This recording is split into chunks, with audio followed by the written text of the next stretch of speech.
দর্শক, এনসিপির নেতৃত্বাধীন জোট ভেস্তে গেছে। গত বৃহস্পতিবারে সেই জোটের আত্মপ্রকাশের কথা থাকলেও সেটা হয়নি। শোনা যাচ্ছে শেষ মুহূর্তে তাদের নিজেদের মধ্যে আলোচনায় দর কষাকষিতে ঐক্য হয়নি বলেই এই জোট শেষ পর্যন্ত হচ্ছে না। এই জোটে যাওয়ার একটা সম্ভাবনা ছিল গণ অধিকার পরিষদের। গণ অধিকার পরিষদ থেকে স্পষ্ট আজকে জানিয়ে দেওয়া হয়েছে এনসিপির ওই জোট হলেও সেখানে তারা যাচ্ছে না, গণ অধিকার পরিষদ যাচ্ছে বিএনপির সাথেই তারা রাজনীতি করতে চায়। এবং এই ঘোষণার মাধ্যমেই স্পষ্ট হয়ে গেল যে গণ অধিকার পরিষদ অন্তত বুঝতে পেরেছে যে ওই জোট করে এনসিপির নেতৃত্বাধীন যে দলগুলোর জোটের চিন্তা হচ্ছে, ওই জোট করে ভোটে জিতে আসা কোনোভাবেই সম্ভব হবে না। কি দাঁড়াচ্ছে বাস্তবতা তাহলে এনসিপির জোটের আর গণ অধিকার পরিষদের? চলুন একটু জেনে আসি। এই ভিডিওতে থাকবেন পলিটিক্স টিভির নিয়মিত আয়োজনে।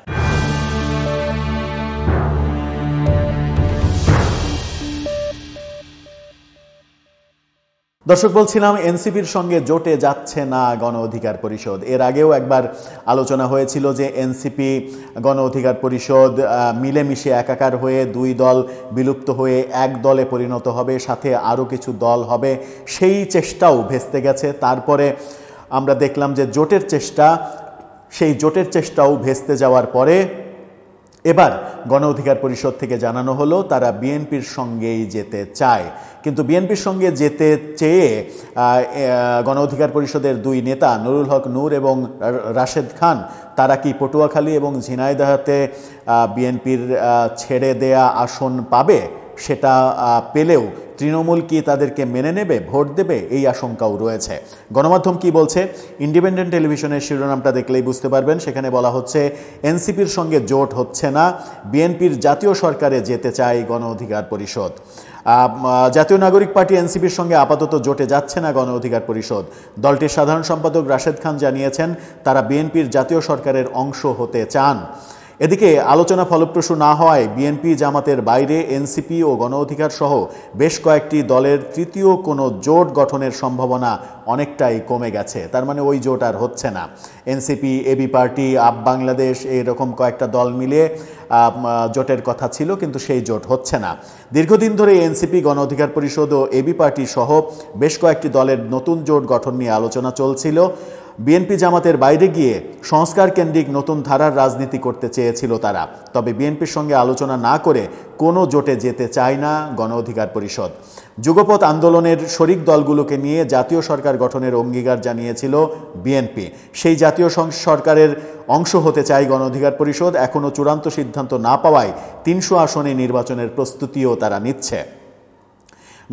গণ অধিকারের সাধারণ সম্পাদক রাশেদ খান বলেছেন, যুগপৎ আন্দোলনের যে অঙ্গীকার ৩১ দফা, এগুলো আমরা একসাথে তৈরি করেছি। এই অঙ্গীকারের অন্যতম হলো জাতীয় সরকার গঠন। গণ অধিকার পরিষদ গণ অধিকার পরিষদ শুরু থেকেই মনে করে এই বাংলাদেশকে যদি সামনের দিকে নিয়ে যেতে চান, সেক্ষেত্রে জাতীয় সরকারের বিকল্প নেই।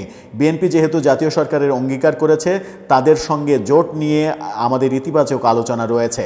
এদিকে জোটের আলোচনা অনেকটাই ব্যর্থ হওয়ায় এককভাবে ভোটের প্রস্তুতি নিচ্ছে এনসিপি। নতুন দল হিসেবে এখনই ক্ষমতাকেন্দ্রিক রাজনীতি করতে চায় না দলটি। এনসিপির যুগ্ম আহ্বায়ক মনিরা শারমিন বলেছেন, একেবারেই যে আমরা সব কিছু নাকচ করে দিচ্ছি বিষয়টা তা নয়। এই মুহূর্তে একটি জোটের আলোচনা যেহেতু হয়েছে, এই আলোচনা এই মুহূর্তে বন্ধ আছে। এখন আপাতত এককভাবে নির্বাচনের চিন্তা করছি। ভবিষ্যতে জোটের আলাপ আমি এখনই নাকচ করে দিতে চাই না। নির্বাচনের আগ পর্যন্ত সেটা চলতে পারে। নির্বাচনের আগে পর্যন্ত তাদের একমাত্রই চেষ্টা, সেটা হচ্ছে যে বিএনপির সঙ্গে জোটে যাওয়া। অন্য জোট করে যে কোনো কাজ হবে না।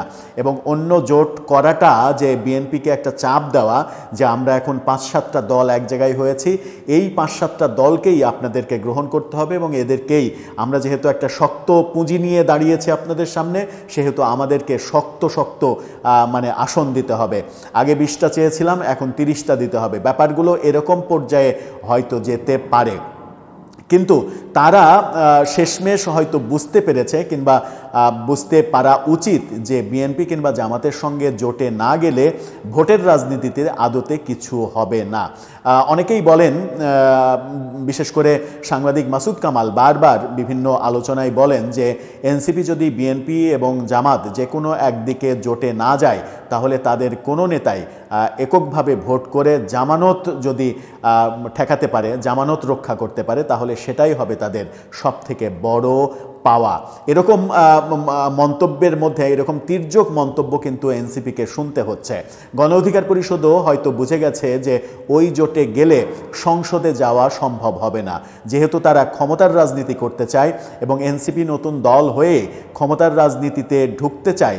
সেই কারণে মানে এই জোট কিংবা জোট করা না করা, বিএনপিকে প্রেশার ক্রিয়েট করা, নানাভাবে নানা কৌশল অবলম্বন করা, এগুলো রাজনৈতিক কৌশলেরই অংশ। যদিও এই এনসিপি নেত্রী তিনি বলছেন যে এখনই আমরা ক্ষমতার রাজনীতি করতে চাই না, কিন্তু ক্ষমতার রাজনীতি করতে না চাইলেও সামগ্রিক রাজনৈতিক আলোচনায় এটা মনে হচ্ছে যে যে জোটই করুক না কেন শেষ পর্যন্ত তাদের মধ্যে বোধহয় এরকম সমঝোতাই হয়েছে যে আওয়ামী লীগ যেমন বিরোধী দল থেকেও মন্ত্রী দিয়ে, মানে জাতীয় পার্টিকে বিরোধী দলে রেখে তাদের থেকেও মন্ত্রিত্ব নিয়েছে কিংবা মন্ত্রী করেছে একাধিক জনকে, সেরকম পর্যায়ে এবারও হবে। আওয়ামী লীগের মতো করেই সরকার গঠন হবে।